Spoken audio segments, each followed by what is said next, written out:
इमाम हुसैन अमन और इंसाफ के लिए शहीद हो गए। प्रधानमंत्री को है इस्लाम से प्यार, कई बार कर चुके हैं इजहार, फिर क्यों चल रहा है देश में नफरत का व्यापार। हिंदू मुस्लिम हिंदू मुस्लिम हिंदू मुस्लिम, कोई रोजगार न मांग ले, कोई महंगाई पर सवाल न पूछ ले, कोई पेट्रोल डीजल का हाल न पूछ ले, इसलिए बस हिंदू मुस्लिम को लड़वाओ और सरकार बनवाओ। मोदी जी और उनकी पार्टी के नेताओं पर ऐसे कई आरोप आए दिन लगते रहते हैं।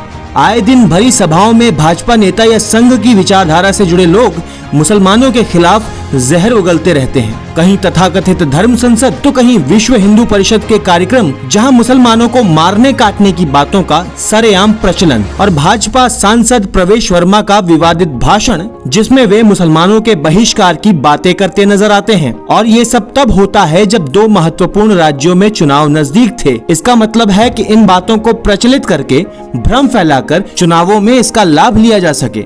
पर आपको बता दें कि भाजपा की हिंदुत्व की विचारधारा के भीष्म पितामह यानी वीर सावरकर के नेतृत्व वाली हिंदू महासभा और पाकिस्तान परस्त मोहम्मद अली जिन्ना की मुस्लिम लीग ने साथ मिलकर सरकार बनाई थी। मजे की बात यह है कि ये दोनों ही धर्म के नाम पर अलग अलग देश बनाने के पक्ष में थे और दोनों ही एक दूसरे के धर्म और विचारधारा के कट्टर दुश्मन कहे जा सकते थे। पर जब सरकार बनाने की बात आई तो दोनों साथ साथ आ गए। भारत की धर्म निरपेक्षता के खिलाफ दोनों ही कट्टर संगठन स्वार्थ के लिए एक हो गए थे। हिंदू महासभा ने मुस्लिम लीग के साथ मिलकर उत्तर पश्चिमी प्रांत और बंगाल में सरकार बनाई थी। साल 1941 में हिंदू महासभा और मुस्लिम लीग के गठबंधन से बंगाल में सरकार बनी थी। इस सरकार के प्रीमियर यानी प्रधानमंत्री फजलुल हक थे और वित्त मंत्री थे हिंदू महासभा से श्यामा प्रसाद मुखर्जी। भारत विभाजन का प्रस्ताव पेश करने वाले फजलुल हक की सरकार में मुखर्जी 11 महीने वित्त मंत्री रहे।